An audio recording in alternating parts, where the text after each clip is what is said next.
Good Monday morning. It is February 2nd. This is Today. Breaking overnight, Nancy Guthrie, Savannah's 84-year-old mother, now at the center of a missing persons case. Investigators launching a search after her disappearance from her Arizona home. We'll have the very latest. Historic storm. Parts of the Deep South still paralyzed in the wake of that rare and record-breaking winter weather over the weekend. More than a foot of snow in North Carolina. The National Guard called in to clear roads littered with accidents. I don't know how to act in this weather. And in its wake, a new round of record-shattering cold up and down the East Coast. Al's full forecast straight ahead. On hold, the partial government shutdown entering a third day as a new funding standoff drags on. The House returning to Capitol Hill today, hopeful for a quick fix, but will issues over President Trump's immigration crackdown stand in the way? We're live in Washington. Growing fallout. The Justice Department's release of millions of documents in the Jeffrey Epstein investigation, raising even more questions about the case and the high-profile people with ties to the convicted sex offender. This morning, why critics and Epstein survivors say they are still not satisfied. All that, plus touching tributes, emotional new messages from co-stars, friends, and fans honoring comedy icon Catherine O'Hara. Kevin! We will celebrate her remarkable life and career. Music history. And the Grammy goes to Bad Bunny. Bad Bunny wins big at the Grammys, a night filled with stars, surprises, and unforgettable performances.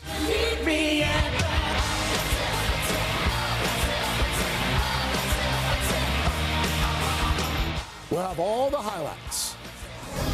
And gird your loins. Hello? Well, look what TJ Maxx dragged in. Sorry, who is this? The first trailer for The Devil Wears Prada 2, teasing fans with a first look at the stylish reunions 20 years in the making. Am I having a hallucination? Today, Monday, February 2nd, 2026. From NBC News, this is Today with Savannah Guthrie and Craig Melvin. From Studio 1A in Rockefeller Plaza. And a very good morning to you. Welcome to Today on this Monday morning. Thank you so much for starting your week with us. Chanel is here, and we want to get right to what is a deeply personal story for us. Nancy Guthrie, Savannah's beloved mother, has been reported missing in Arizona. Nancy, who is 84, was last seen Saturday night and reported missing on Sunday by family members. Savannah saying in a statement, on behalf of our family, I want to thank everyone for the thoughts, prayers, and messages of support. Right now, our focus remains on the safe return of our dear mom. We thank law enforcement for their hard work on this case and encourage anyone with information to contact the Pima County Sheriff's Department at 520-351-4900. In a news conference late last night, the Pima County Sheriff said multiple teams responded to the scene. This is very concerning to us. You don't typically get the sheriff out at a scene like this, but it's very concerning what we're learning from the house. The sheriff adding that Nancy Guthrie has no signs of cognitive issues. She's has no cognitive issues at all. She's very alert, very of good sound mind. Just some physical, 84 years old. NBC's Tom Winter covers crime and security. Tom joins us now with the latest. Tom, good morning. The sheriff said that what they found especially concerning was the scene at the house. What's the significance of that? That's right, Craig. And obviously our thoughts and prayers are out with our colleague Savannah this morning. You know, people go missing all the time in this country, and it can be a frustrating process for families as they ask law enforcement to look and intervene. One of the things that police do first is they go to somebody's house in a case like this. And according to what the sheriff said last night in Pima County, what they uncovered was a scene that was, quote, very concerning to them, but later used the phrase grave concern at the press conference last night. So it was the evidence that they found at Nancy Guthrie's house. She's 84 years old, that they found there that led them to this point where they thought that this is something that required their urgent attention. They were able to get out helicopters last night to use infrared cameras. They've got drones up. They've enlisted the help of the Customs and Border Protection, obviously not too far from the border there in Mexico. They have some special resources. The FBI is also aware of this case as well. Just given the nature of what they found at the scene, that's what's got them so concerned. We're withholding some details, as we would do with any investigation, to make sure that the investigation can go forward without us interfering in it. And Tom, we think it's important to note, once again, the sheriff also mentioned that she has no cognitive issues. I mean, she has some physical ailments that impact her movement, but what might that tell investigators?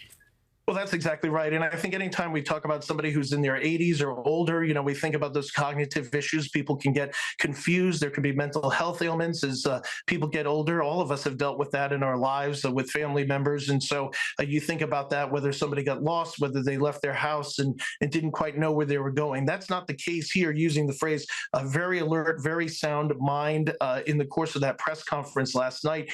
And so this is somebody who they don't have those concerns about. There are some physical health concerns here as well. And I think that's another reason why investigators are focused on this. This is not somebody who would have perhaps the physical means to go very far from their house. They have not found this person in the course of the search and rescue. And at this point, they don't think that Savannah's mom had any sort of mental issues that would have led to her leaving her home. Tom, what kind of questions and avenues will investigators explore moving forward now? Yeah, I think it's going to be a two-pronged approach today. First is the search and rescue. I mean, we certainly hope, and obviously their hope is that they find Nancy okay, that she's going to be all right, and they're able to take care of her. And so that's the first thing, is the search and rescue component of that. Because of the foothills and the nature of Tucson, it's one of the things the sheriff talked about last night. They have a lot of experience doing these search and rescue missions. They have a volunteer search and rescue operation that's engaged with this as well. So that's the first concern. Can we find Nancy and find out where she is? The second concern is going to be what they found at the house and the evidence that they found there. And that's something that they're hoping can help give them some clues as to what might actually have happened, which of course could eventually lead them to Nancy. So that's going to be the second component of this investigation. I think that's why they're asking for the public's help. You know, we've seen in every major case, every time I've been on talking with you this year about some sort of whether authorities were trying to look for somebody, looking for clues, they rely on people to reach out with the videos that they have at their homes. Certainly, I'm sure they're looking for that video, but they want people to, in the Tucson area, to call in those tips, or if they have any video of anything suspicious in the area where Savannah's mom is located, that's something they're going to look for as well. Video is going to be critical. Is there a car? Are there individuals? Anybody suspicious? Anything out of the ordinary that they can use to start to track if there was anybody leaving that area, anybody leaving the scene, or where she may have gone. That would be hugely helpful as well. I mean, do they see her walking down the street, walking in somebody's backyard? All that would be so helpful. All right. Tom, thank you. And again, to Tom's point, anyone with information is asked to call the Pima County Sheriff's Department, 520-351-4900.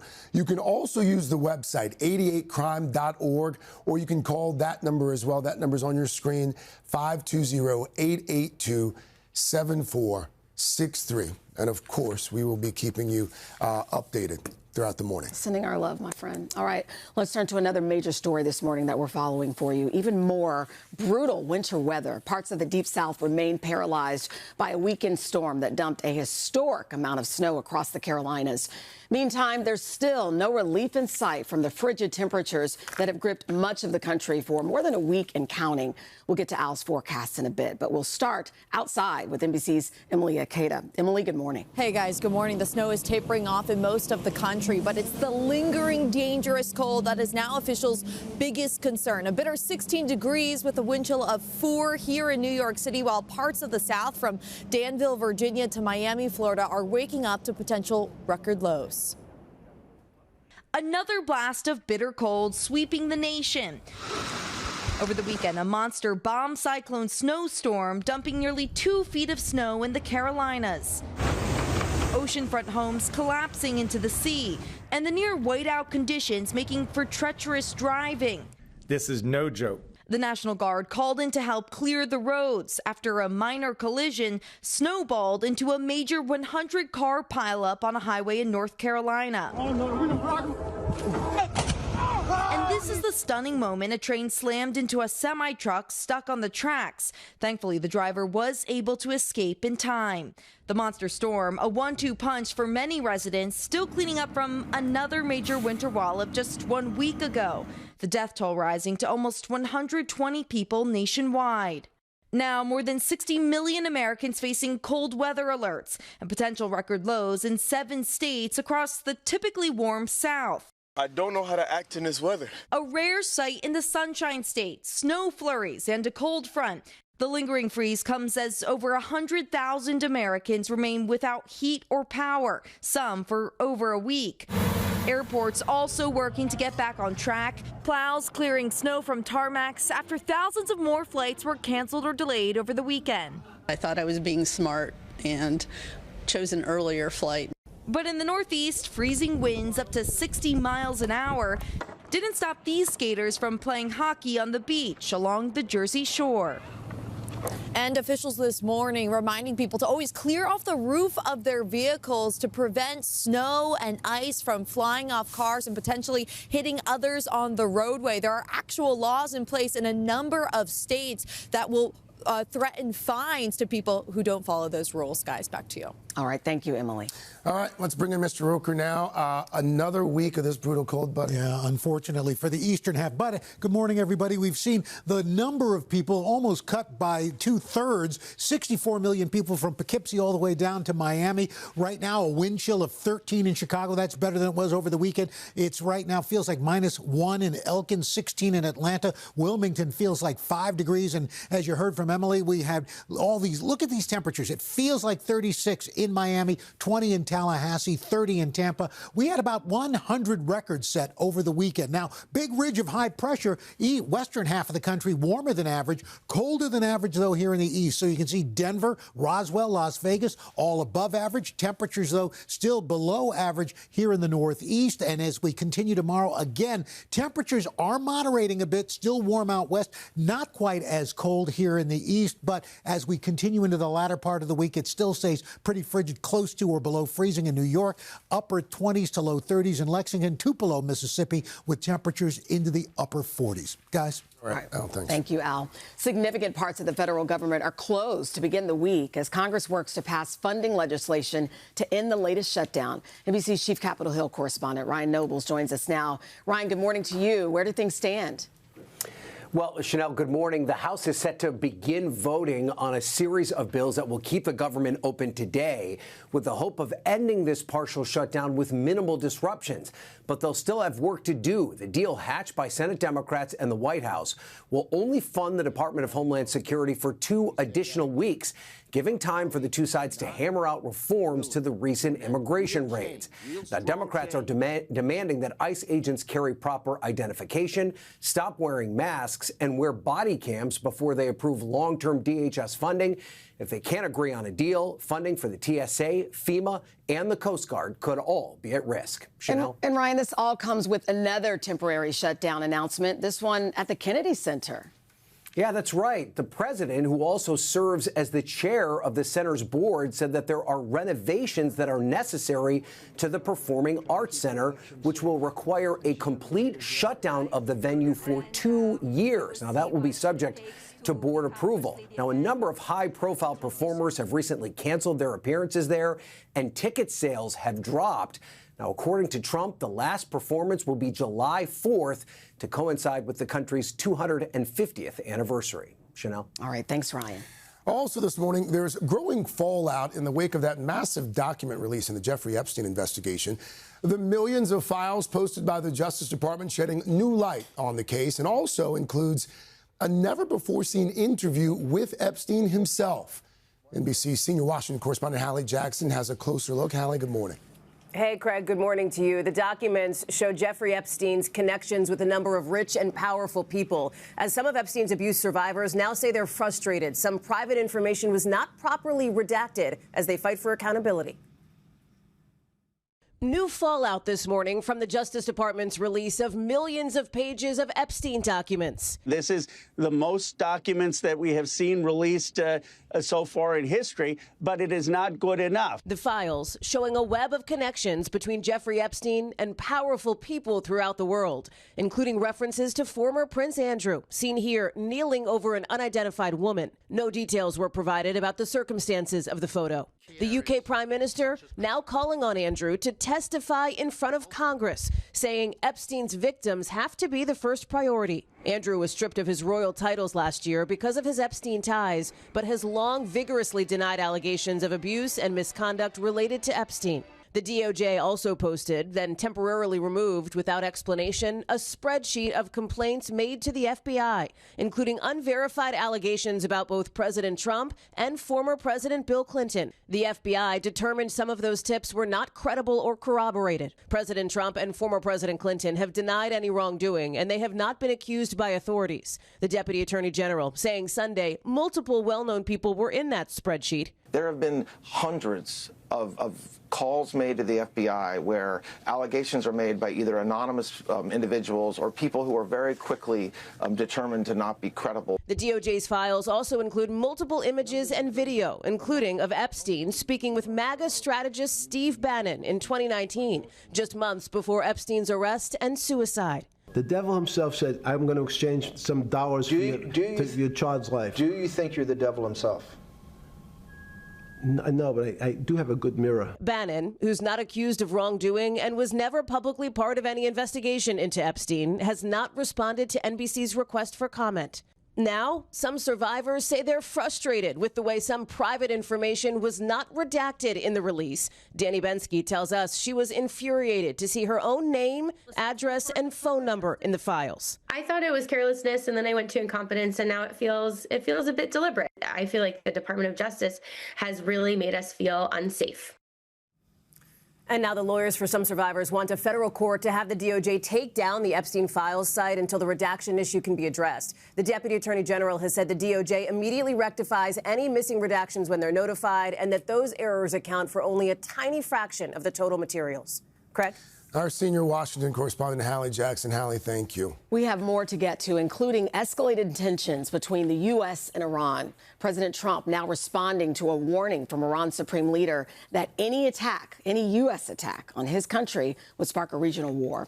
NBC's chief foreign correspondent, Richard Engel, is inside Iran for us. Richard, good morning. Walk us through the latest and what the mood is like there in Iran. Good morning from downtown Tehran. So the country's supreme leader, the Ayatollah Ali Khamenei, said that if there is an attack on Iran by the United States, that this time it would surely lead to a regional war. And President Trump responded saying that if Iran doesn't reach a deal and doesn't agree to negotiate, then we'll all find out if the supreme leader was right, saying that President Trump implying that if there is no deal, he will push ahead and carry out some sort of military strike. I spoke to two senior government officials this morning, and both of them told me that Iran is ready to make a deal, wants to make a deal.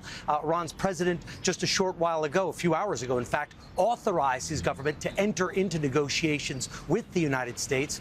And those two Iranian officials told me that if the deal is focused on Iran's nuclear program, on preventing Iran from developing a nuclear weapon, he believes that a deal these officials believe that a deal can be reached. The mood here in Tehran remains very tense. Many people in this country are just waking up after a 3-week near total internet blackout. Governments say that thousands of people were killed when protesters took to the streets. They were met by security forces who responded with live gunfire. Human rights groups say those were massacres and they want prompt action and investigations. The government officials, however, tell us that what happened in those demonstrations is that, yes, there were economic demonstrators, protesters, but they were joined by armed agitators and rioters. Chanel, back to you. All right, Richard, thank you. All right, let us check in with Al once again, get the rest of that national forecast. All right, guys, out west, still nice and warm, temperatures above average, some flurries around the eastern Great Lakes, and again, that record chill down through the southeast. We're going to your local forecast coming up in the next 30 seconds. It's Punxsutawney Phil! my job this February 2 to look to the skies and report back to you that there is a shadow here on my ground. 6 more weeks of winter abound.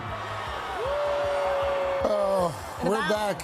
We're back at 7:30 with Al Carson, the world's most famous groundhog there, Punxsutawney Phil, making that yearly prediction just moments ago. 6 more weeks of winter. What say you? Well, I feel badly for Punxsutawney Phil because he's sitting in his gobbler's knob, and if you've ever sat in your gobbler's knob, you know it's very comfortable. All of a sudden, hey, look! Oh, jeez! Of course, he's going to say whatever you want him to say. You know, this is 139th time. 107 times he's seen his shadow. 21 times he hasn't. 10 times it's kind of been questionable.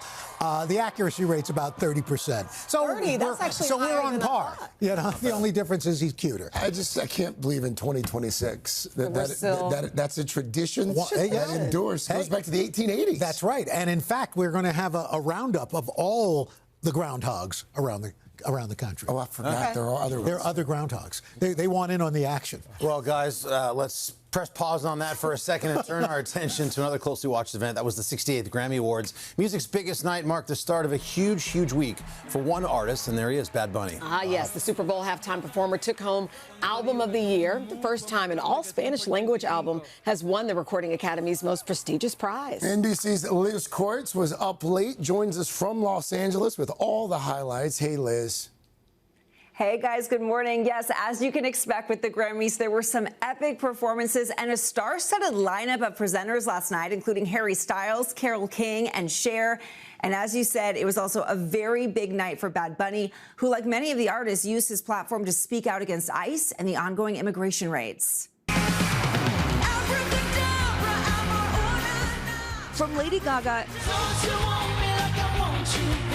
to Bruno Mars Rosé, it was an electric night at the 68th Grammy Awards, with Trevor Noah wrapping up his 6th and final time hosting. We have officially kicked off the 68th Annual Grammy Awards. An emotional Bad Bunny making Grammys history, winning Album of the Year for Debí Tirar Más Fotos, the first all-Spanish album to ever do so. Muchas gracias. The upcoming Super Bowl headliner also winning Best Musica Urbana Album, one of multiple performers to criticize ICE and the recent immigration raids. Before I say thanks to God, I'm gonna say ICE out. We're not savage, we're not animals, we're not aliens, we are humans and we are Americans. The night also a celebration of new artists, like the Man I Need breakout star Olivia Dean, who burst into tears winning Best New Artist. One surreal moment coming when Cher was presenting Record of the Year, the award meant to go to SZA and Kendrick Lamar for their song Luther. Oh, the Grammy goes to Luther Vandross!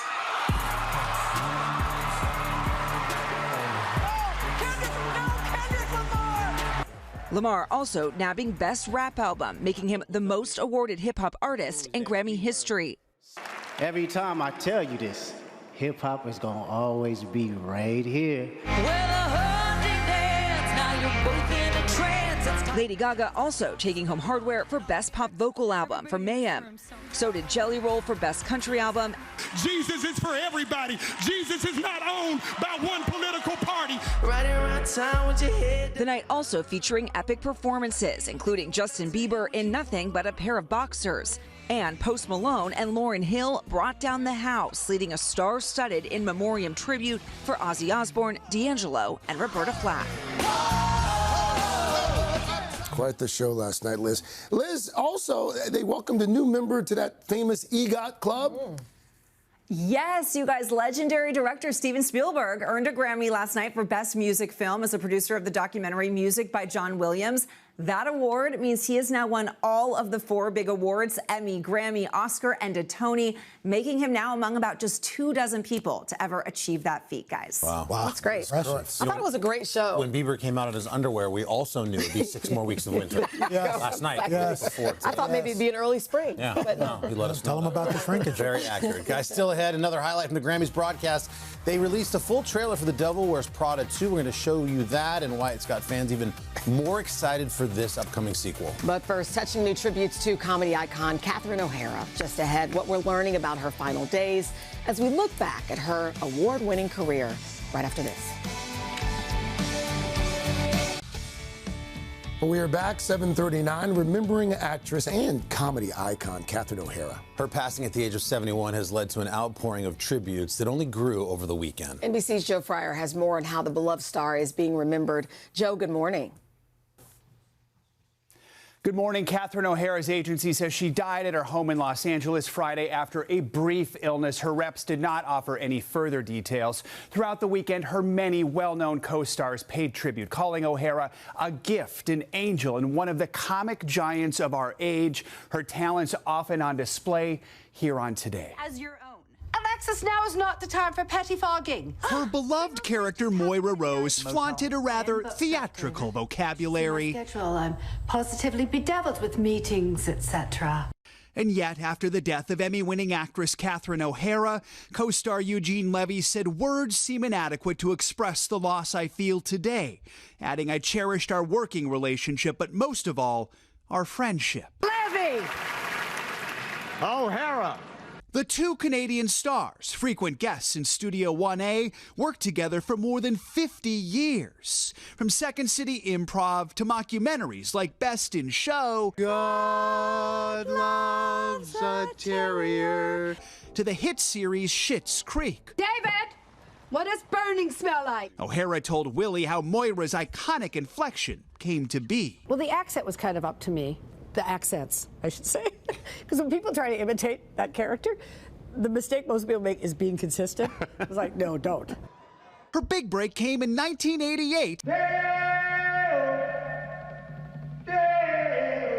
playing another eccentric mother in Beetlejuice. Al caught up with the cast ahead of the sequel. Your character seems to have actually mellowed in a way, is nicer. You gotta be. Come on. How long can you spend the energy arguing with somebody? Perhaps her most famous movie role, a neurotic mother. Kevin! In Home Alone and Home Alone 2. She reconnected with her movie son, Macaulay Culkin, in 2023 when he got a star on the Hollywood Walk of Fame. Thank you for including me, your fake mom who left you home alone not once but twice, to share in this happy occasion. Following her death, Culkin wrote, "Mama, I thought we had time. I wanted more." O'Hara's last known public appearance was at an Emmy party in September, many noting her frail appearance as she celebrated her most recent role in Apple TV's The Studio. The LA Fire Department says it was called to her home Friday morning. Her agency says she died following a brief illness. Tributes for the beloved star flooded social media after the news from fans and friends near and far, including longtime pal Martin Short, raising a glass. She has been the greatest, most brilliant, kindest, sweetest angel that any of us worked with each other. So God bless Catherine. O'Hara is survived by her two sons and husband, production designer Bo Welch. They actually met on the set of Beetlejuice thanks to a little matchmaking from director Tim Burton. They were married for more than 33 years. Back to you guys. All right, Joe, thank you. You spent some time with her. Yeah, just a gracious lady, funny, and just so giving. And well, you know why people are so broken up about this. She will be missed. Let us switch gears. How about another check of that weather? Okie doke. Well, you know, we just saw that Punxsutawney Phil saw his shadow, so that means more winter. We decided to get some opposing opinions. So we go to Jimmy the Groundhog, Sun Prairie, Wisconsin. Cloudy, 17. Shouldn't see his shadow. Same in Woodstock Woolly in Woodstock, Illinois. Unadilla Billy. In Unadilla, Nebraska, clouds and fog, so no shadow there. Buckeye Chuck in Marion, Ohio, forget about it. Holtzville Hal in Holtzville, New York, chilly and 14 degrees. Chuckles the 6th, or the 11th, I should say, in Manchester, Connecticut. Sunny, so he'll see his shadow, definitely there. Clear skies for Grover the Groundhog. Punxsutawney Phil, of course, it was flurrying, but somehow still saw his shadow. Unbelievable. Well, the National Weather Service put out their February outlook, says colder than average in the plains, warmer than average in the southeast, normal everywhere else. Today, we are looking for flurries of Great Lakes above average highs through the southwest, a few showers moving into the coastal Pacific Northwest. That's what's going on around the country. Here's what's happening in your neck of the woods. That's your latest weather. Hashtag PSSP. All right, guys. A lot of people have been waiting a long time for this one, so let's get right to it. The official trailer is now out for The Devil Wears Prada 2, a star-studded sequel. 2 decades in the making. After 20 years, the whole gang is back. Meryl Streep, Anne Hathaway, Stanley Tucci, and Emily Blunt. Let's take a look. Hello? Well, look what TJ Maxx dragged in. Sorry. Who is this? Do you know her? Do I know her? I'm Andy Sachs. Andrea. She was one of the Emilys. One of the what? Where would you like to start? I am the new features editor at Runway. No, you are not. Yeah, we are all so thrilled. You know what's funny is you've changed. You have. You're much more confident. Kept those eyebrows, though, didn't you? Oh! Wow. Well, there you have it. The Devil Wears Prada 2 will hit theaters in May. It is happening, everybody. Yep. All right. There's more Pop Start on the way. Plus, Jenna has arrived with your morning boost. Yeah, we have a sweet one. Good morning. That's going to touch the hearts of girl dads everywhere. Right after this.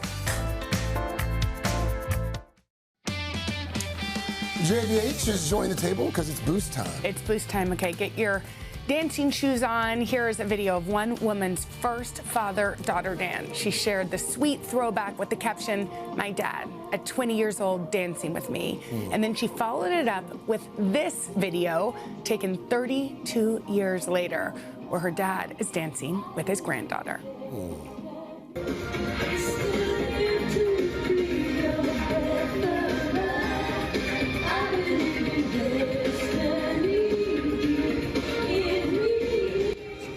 Beautiful dance, right? Some goodness. I got 3 girls. That's going to make me tear up. Yeah, that was a good one.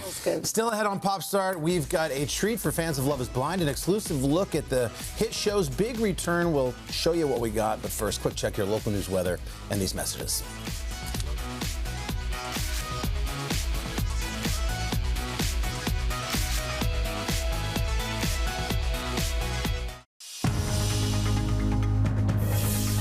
It's 8 o'clock on Today. Coming up, breaking overnight. Nancy Guthrie, Savannah's 84-year-old mother, now at the center of a missing persons case. Investigators launching a search after her disappearance from her Arizona home. We'll have the very latest.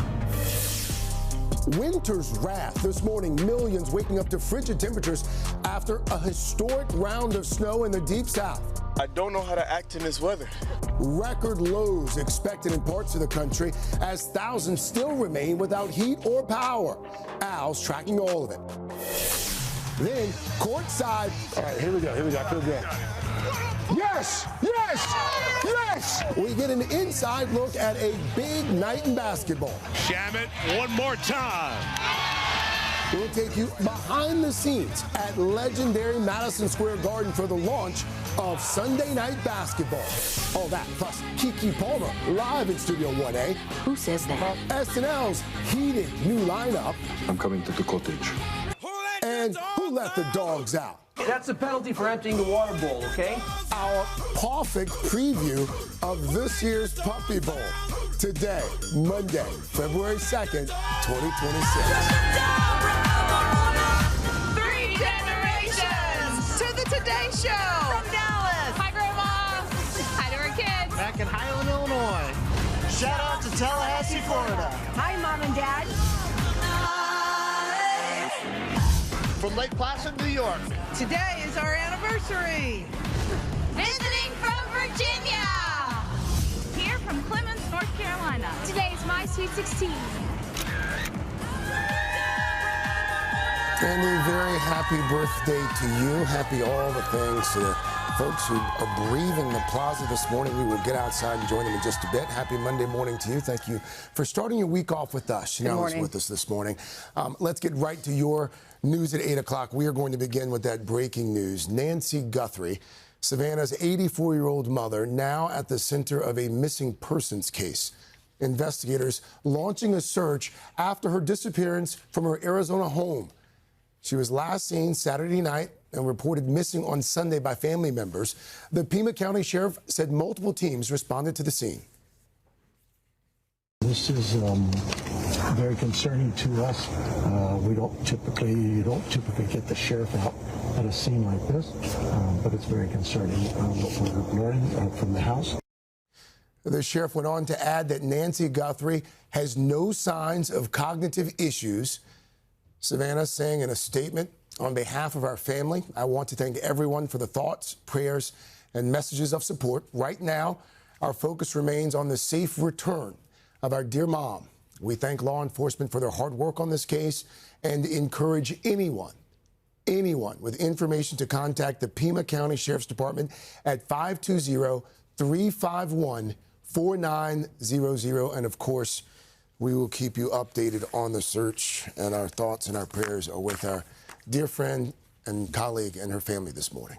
All right, turning now to the brutal winter weather gripping almost half the country. This morning, tens of millions of Americans are under cold weather advisories and warnings. Let's go right to Al for the very latest on the forecast. Hey, Al. Hey, guys, good morning. And we've got warmer than average temperatures out west, colder than average, where the jet stream dips down to the south for today after record-setting temperatures, over 100 records set over the weekend.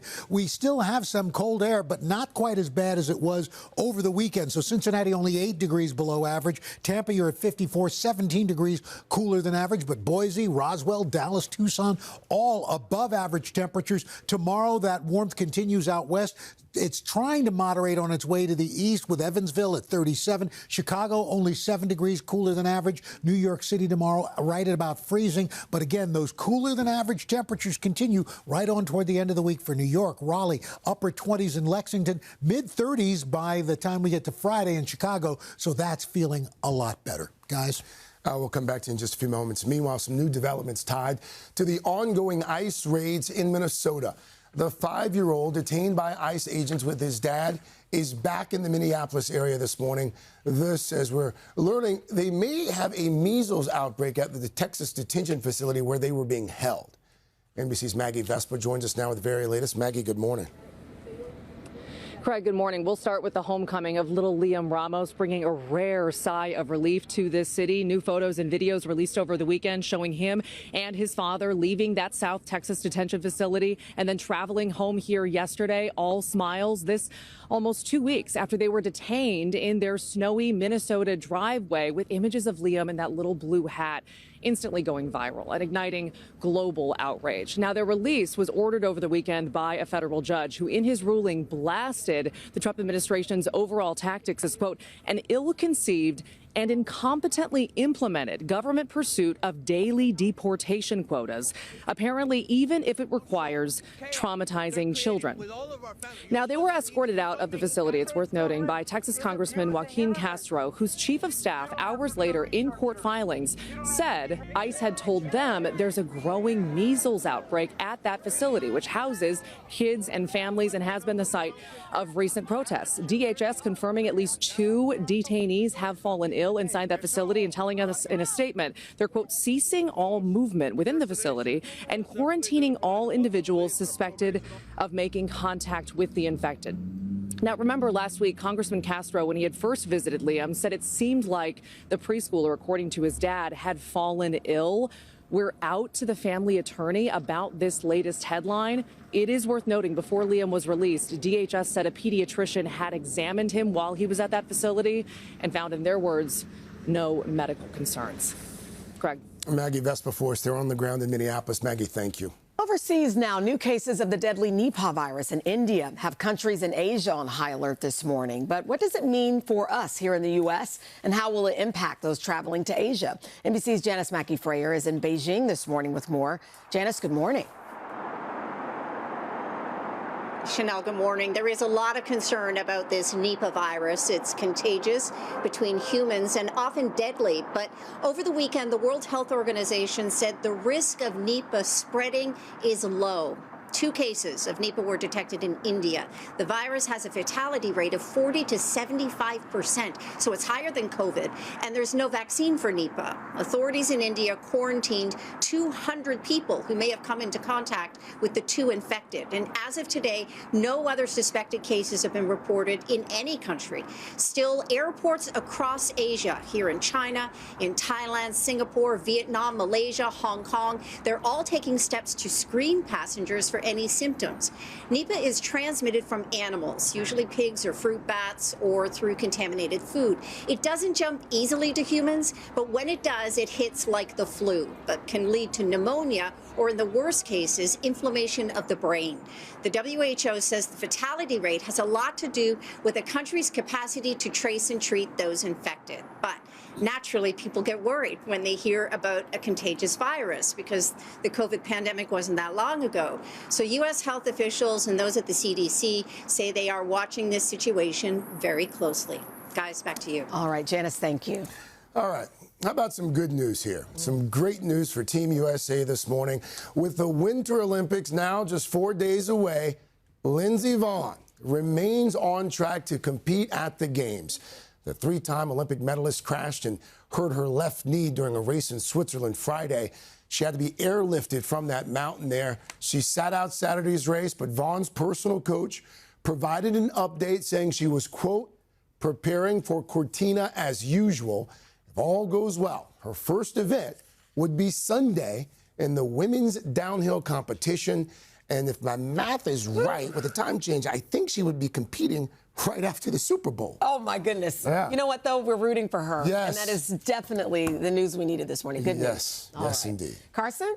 All right, guys, that is good news. Coming up on Pop Start, we've got a sneak peek at not 1, but 2 star-studded Super Bowl commercials. All right, first, though, we are going to take you behind the scenes and on the court at famed Madison Square Garden. Was that a hole-in-one? That was a well-edited shot. The launch of Sunday Night Basketball here on NBC.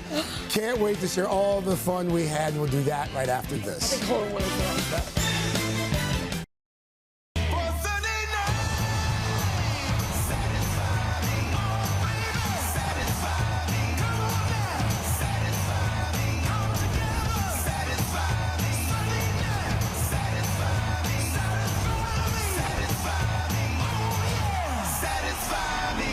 So good. I'm ready for some basketball. 8:13 now, little Lenny Kravitz there. That was the debut of his opening theme for our new Sunday Night Basketball here on NBC. We love it. Basketball fans were treated to 2 big matchups, starting with the Knicks and Lakers. And Craig, you were at Madison Square Garden to take in the action. It was a battle between 2 of the most iconic franchises in the NBA, the Lakers, the Knicks, East Coast, West Coast. Let me tell you, it was a night to remember at the Garden, complete with basketball legends, some VIPs, and some of my favorite fans.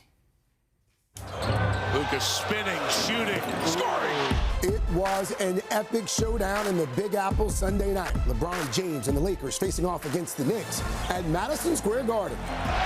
LeBron for 3.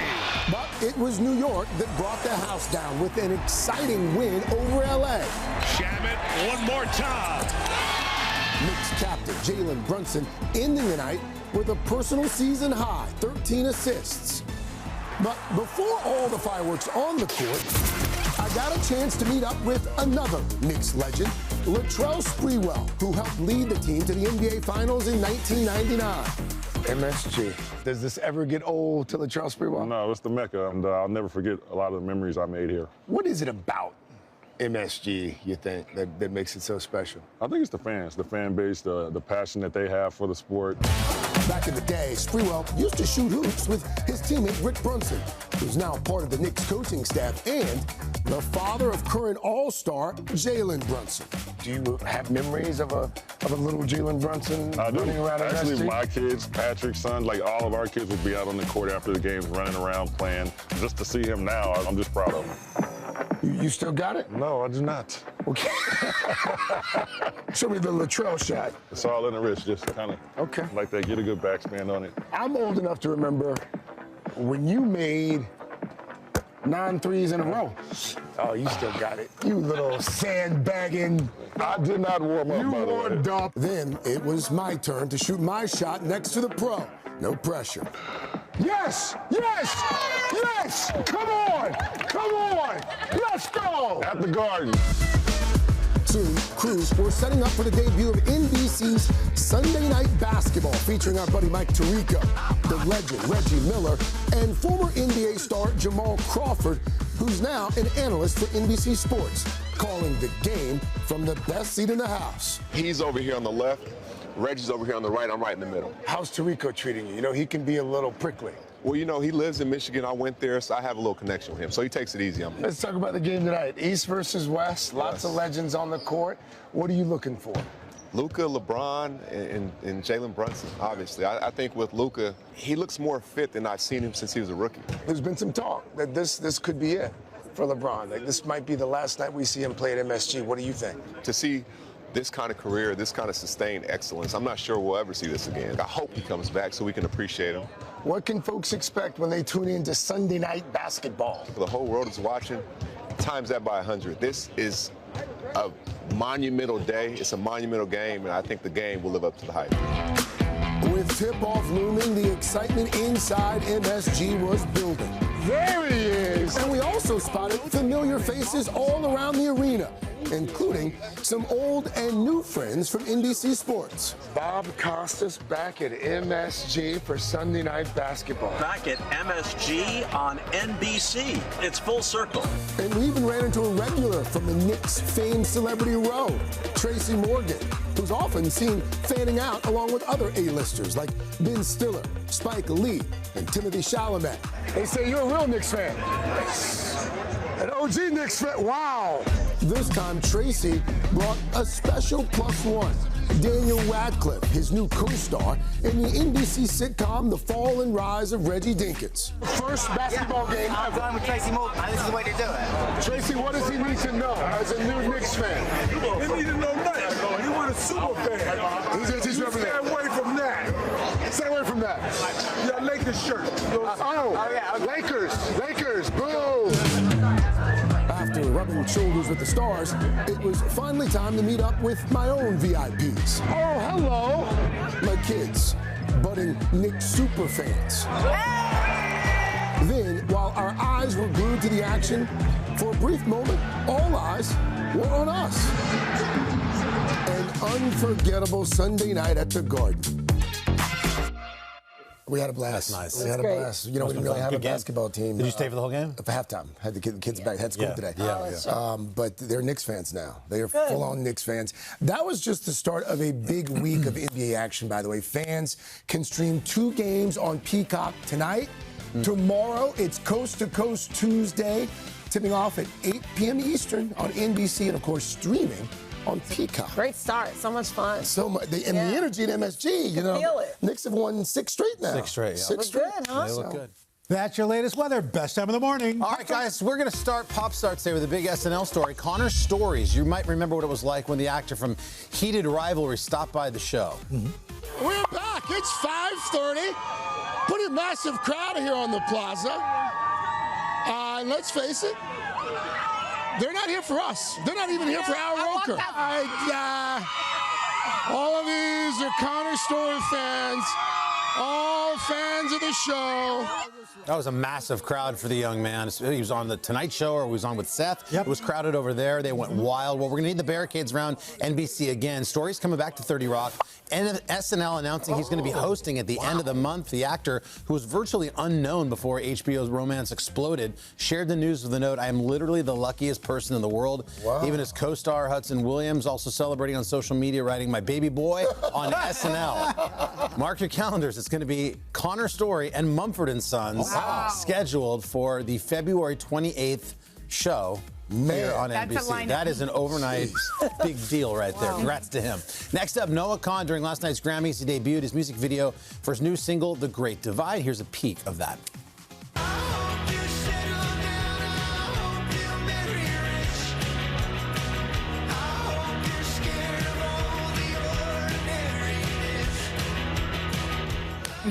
It was a big weekend for the two-time Grammy nominee. Netflix announcing Noah's getting the documentary treatment. The movie's on the way following the singer-songwriter's emotional Vermont homecoming after his massive hit album Stick Season as he works on his next project, The Great Divide.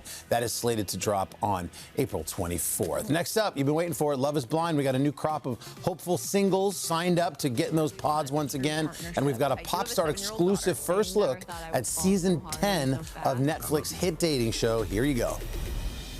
I'm here to find my love, my light. This is me showing up for my life. I'm ready to be a wife. Just a normal guy, just looking for love. I always say, Jesus died single. I don't need to die single. We're not ready to be anyone's husband, then I gotta choose me.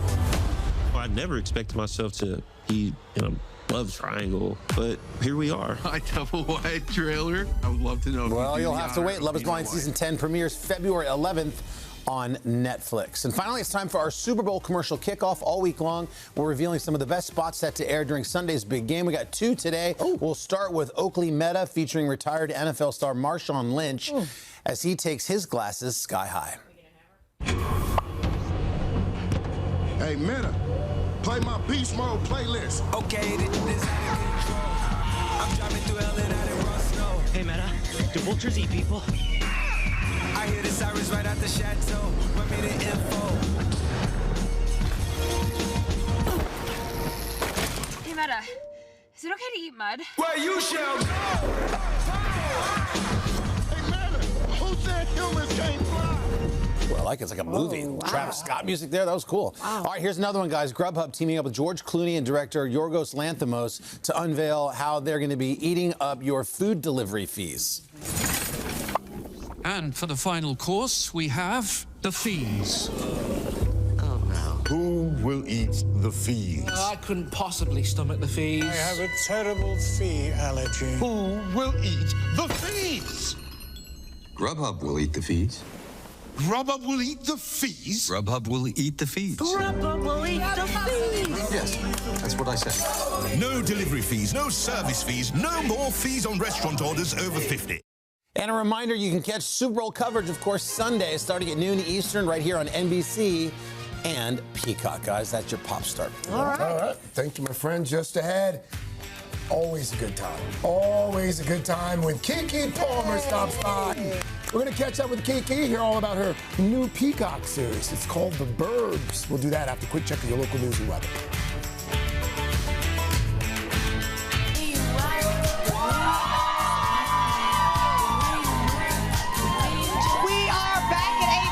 Another chilly morning here on the plaza. So extra credit this morning for these smiling faces who have joined us to say hi. It's a hearty bunch. Yes, it's a hearty bunch. Brave group of souls. Guys, we are just days away from a beloved battle. I'm talking about the Puppy Bowl. And check it out. We have brought its cuteness to Studio 1A, a little preview complete with adoptable dogs and, of course, our official Ruffery. Coming up on the third hour, we're going to mark a new month of Start Today.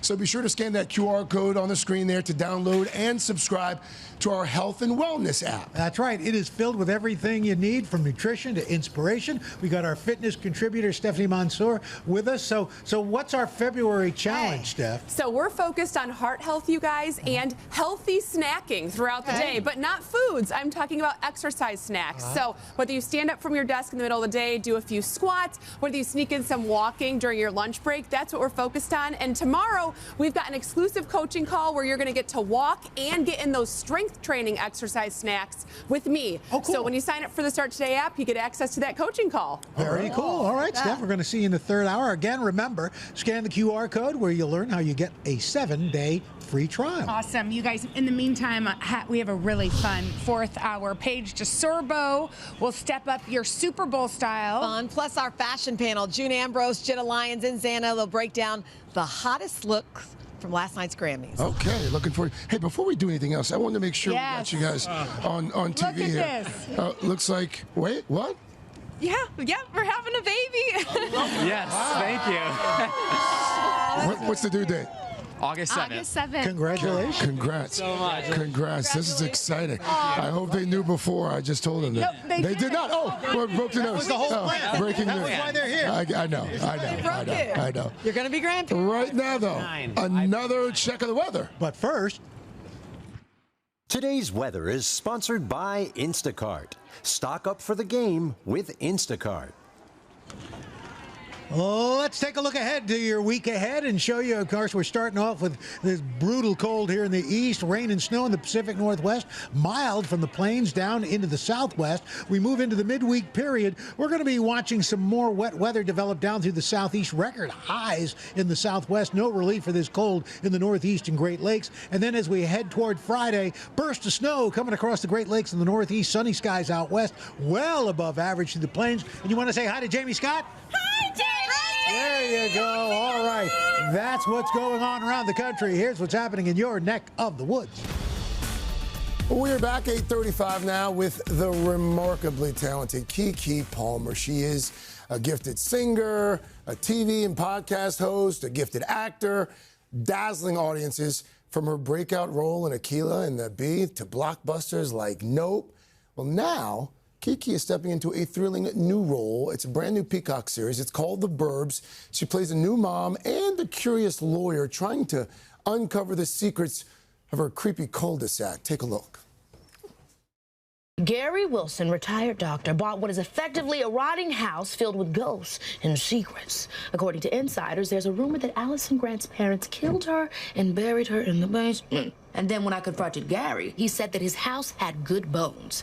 Who says that? Real estate agents, architectural preservationists. Dogs, if they could speak. Not the way he said it.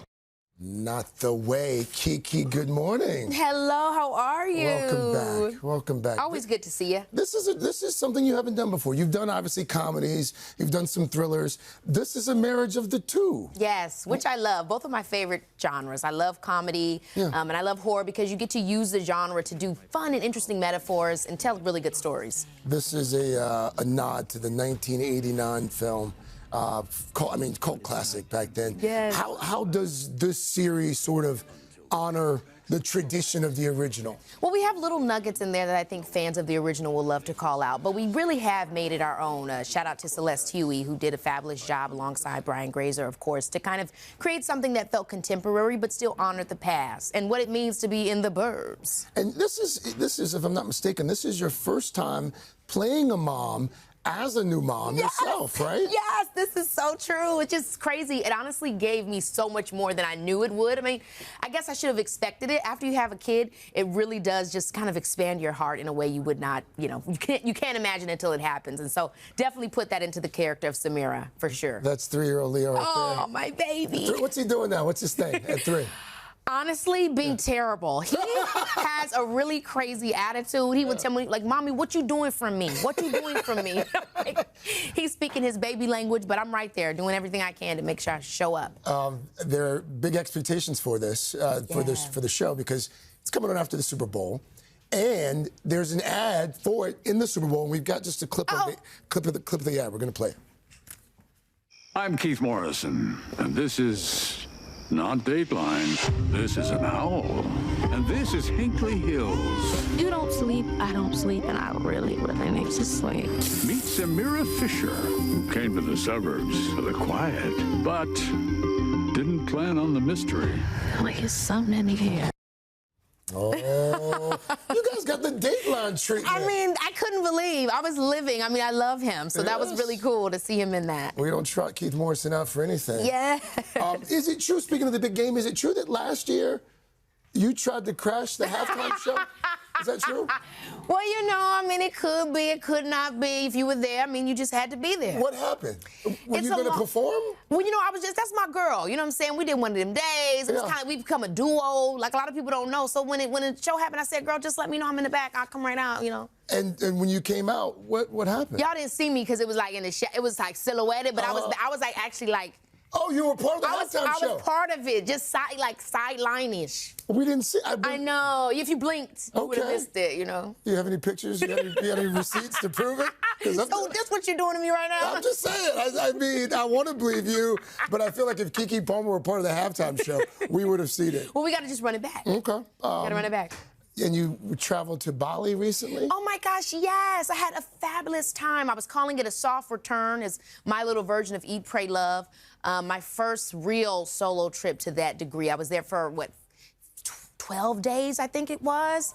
I had a time of my life, honestly. Made some coconut oil, just had a great experience in culture, What led to the trip? Did you just want a journey of self-discovery? Yes, especially after having my son, kind of just trying to figure out how to just really get back balanced. And I've always really been into, that kind of thing, right? I've always gone on wellness retreats and stuff like that, but not since my son's been born. So I was like, let me actually go out and just see what it's like to be with me again. Self-care. Self-care. We got to do it, man. We got to do it. I would love to, if they let me go somewhere for 12 days to Bali. Well, next time, call me up. Okay. I know it's solo, but we could be solo together. I would enjoy that. Before I let you get out of here, Al Roker's a huge fan of Spaceballs, like a lot of people. OMG. You're in Spaceballs, too. Yes. That's a big deal. Oh, my gosh. I could not believe, the experience of a lifetime working on that movie. The whole team, Josh Gad, Greenbaum, Bill Pullman, Lewis. We had the time of our lives. We were in Australia for 4 months, and I cannot tell you, shout outs to Daphne. Just everybody. Rick Moranis. What else could you, What can we expect? What can you tell us? You know what? You can expect a lot of fun. And a lot of love went into honoring the original Spaceballs. Shout out to Mel Brooks. It wouldn't be possible without him. That's all you're going to give me? That's all I'm giving you. Oh, all right. Keke, thank you. Thank you. Thank you so much. Keke Palmer is going to be back in the 4th hour. We're also going to chat with her co-star Jack Whitehall in the 3rd hour, and you can stream all episodes of The Burbs starting this Sunday, February 8th, only on Peacock. Oh, Chanel. That was great. Fun interview. Okay, just ahead, Melissa Garcia is sharing fashion hacks and accessories to get more wear out of your wardrobe. No tailor needed. But first, this is Today on NBC.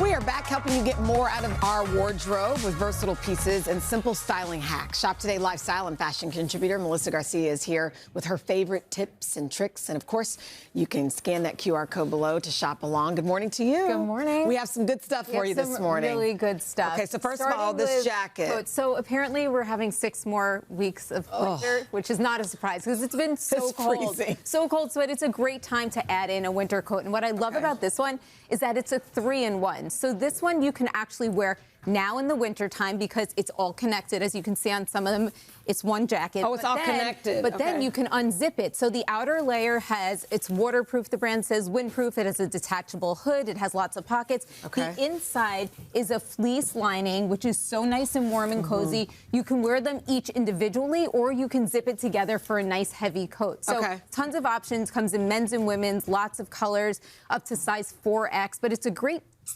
time saver, space saver. Beat it.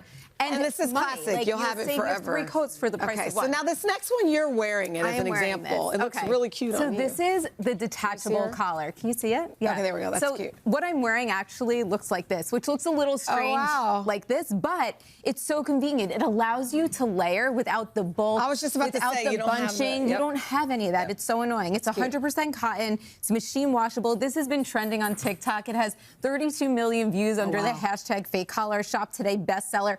Under $10, really affordable. Comes in a bunch of different colors, and much less expensive than buying a whole shirt. Yeah. So and then it changes kind of the look of your outfit. Totally, makes it feel elevated. Okay, now what are these? Okay, so these are really cool. So these are elastic belt bands. So these go on your waist. They come in 2 sizes, and they are adjustable.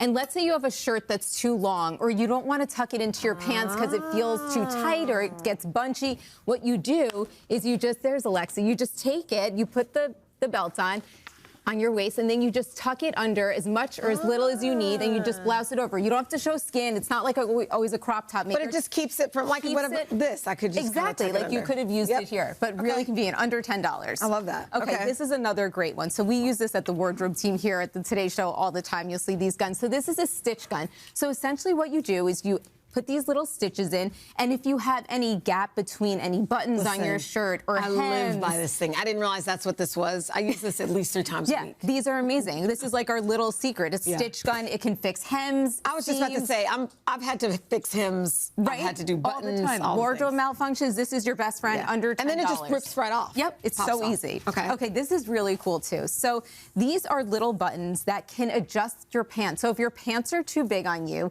and or if you have like an hourglass figure and they fit everywhere but around your waist, they're a little loose. What you do, I wore these yesterday. You just pop the button on. It comes with a bunch of different buttons. You pop the back on, and then you just close it here, and it gives you an additional little pulls it in. Yeah, it's so smart. They're so easy to use. Saves money from going to the tailor. How have I never heard of this? Under $10, and you get a whole pack of them. Okay. Yeah. All right, let's talk about these insoles here. Okay, so if you are on your feet a lot, if you travel, if you're a nurse, a teacher, if you have foot pain, plantar fasciitis, experts say you should really have insoles in your shoes, and these are great. So these have heel cushions, they have arch support, they have shock absorption, they go right into your shoe, and they honestly make your shoe just feel brand new and like so much good support. They come in men's and women's sizing. It really is just a great way to just also revitalize a pair of shoes. I was about to say you can extend the life of your shoes. Exactly, you can extend the life of your shoes. These are great. All right, last but not least. Okay, so I am very excited about this $5 bounce spray. $5 win. I know. So for me, during the winter, it's dry, it's cold. My clothes get so staticky, it drives me absolutely insane. This works in an instant. You just spray it on, but it doesn't just do static. It also will get wrinkles out. So if you spray your shirt before, hang it, just pull it, tug a little bit, and let it dry. That's it. It takes out the wrinkles, and it smells nice. It has a nice, fresh scent. I'm here for that. Clothes that you don't always wash in between, like shirts that you My boys, they don't want to use an iron in the morning, but if they could just spray a little wrinkle releaser on it. Yeah, and it smells great, so it'll give it a refresh, too. Can I smell? Can I smell? Yeah, we'll give it a little spray. Oh, it smells like the dryer nice, sheets. light. It smells like It's the a dryer nice, sheets. yeah, so on your jeans, on your jackets, sweaters, it's really great for Make things you them don't new. wash all the time. Thank you, Melissa. Thank you, All right, to guys. shop these items, just scan our QR code or check out our website, today.com/shop. Welcome back. We are just days away from a gridiron battle that promises to be as competitive as it is adorable. The Puppy Bowl. The annual tradition continues.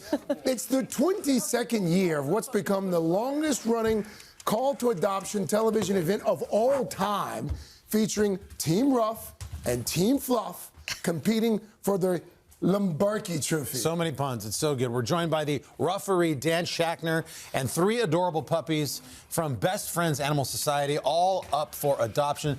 Dan, good to see you again. Your 15th year. Why don't you introduce the puppies right away? Absolutely. Webkins, Gans, and this is DiGiorno. They're all from Best Friends, and they're repping Team Rough and Team Fluff. And they're siblings, you said? Or These 2 are siblings, and this one's not. All right. When you started this whole thing, did you think it would be this sort of like, now it's a whole cultural thing? When I started, we had like less than 50 dogs. Now we got a roster of 150. Wow. We've tripled in my 15 years. And nowadays with social media, everyone's an armchair referee. Yeah. Then this year, by the way, 15 dogs with special needs? Yes, that's very special. 15 dogs. Tegan's in a wheelchair. Winona's got 3 legs. Eleanor's hard of hearing. But you wouldn't know it to watch them on the field. And we have 15 seniors competing in the halftime show, Goldies versus Oldies. I like. Oh, you're doing the oldies. And the Yes, goldies. sir. Love that. Oldies, yes, sir. Hey, Dan, what sort of egregious? We're seeing it right now. Right. What, as a referee.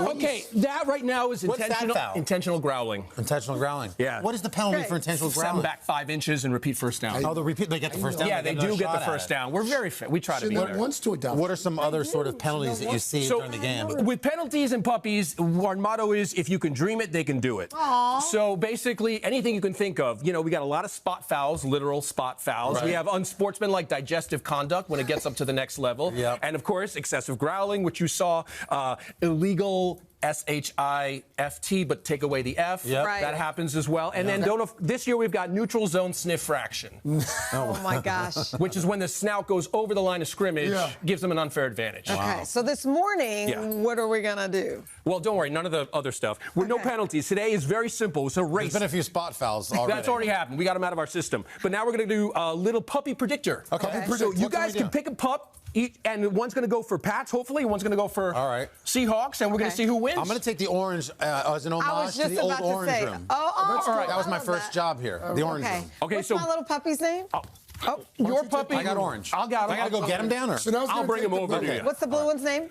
Blue one is Gans. Okay, come on. And that's Webkins, and this is Come on, Gans. Webkins. All right, come on, Gans. So somebody just, all you got to do is go put ahead, arms Craig. on him for a minute. Let's go, Webkins. Okay. And then I'll You blow the want this, buddy. whistle. You represent the Raiders. I'll blow the whistle. Wait, Hold on. Gans. Wait a minute, Come on. Gans. There you go, Craig. I think I have a winner in Gans. You got it, Craig. Webkins, you ready? Okay. He's ready. We'll blow the whistle, and whoever wins Okay, ready? is our Get your prediction. brother. Here we go. Webkins. 3, 2, 1. Go, Webkins, really? go. Really? Go. That's it, Webkins. Are you Get kidding it. me? Get the Seahawk one. He went straight for the Seahawks. There I we think go. it's pretty obvious. Webkins. You got to make an effort, calmed buddy. him down. Come here, Webkins. Good job, You gotta pal. make an Good effort. job, buddy. Gans, come on, Gans. Come on, Hey, Gans. I feel like your Andy. It's pony's like, got come no on, Sandy. giddy up. Come on, Sandy. You got to run like the mailman's happened? coming. You know what? Honestly, What happened? I think he threw it. What kind of talk did you give your puppy before the he's on game? the take. Oh, my I think he's on gosh. the take. Craig. Typical Patriot. Yeah. Wow. You know? Wow. Well, looks like So- Well, we like the Seahawks. Seahawks. All right, guys. is. Well, that was fun. We Thank always you, look forward Dan. to this, Dan. Congratulations. Thank you very Thank much. you for your service. We appreciate it. Love what you're doing. You can catch Puppy Bowl 22. It's on Sunday, 2 Eastern. Just head over to the Animal Planet for that and Discovery and adopt a puppy, man. What a great thing. Please. And you got the oldies and goldies this year, Oldies too. and goldies, pound for pound. We got more drama than that human football game That's tonight. right. I promise. Thank you, referee. So it looks like it's the Seahawks, thanks to Yeah, Webkins there. yeah. We're back after your local news, goodness. weather, and these quick And now messages. he wants to take off. Now he wants to compete. Oh, it's too late now. Hey, thanks for watching. And don't forget, you can catch the Today Show every morning on NBC or take Today when you're on the go. Just follow the Today podcast on Apple Podcasts, Spotify, or wherever you listen.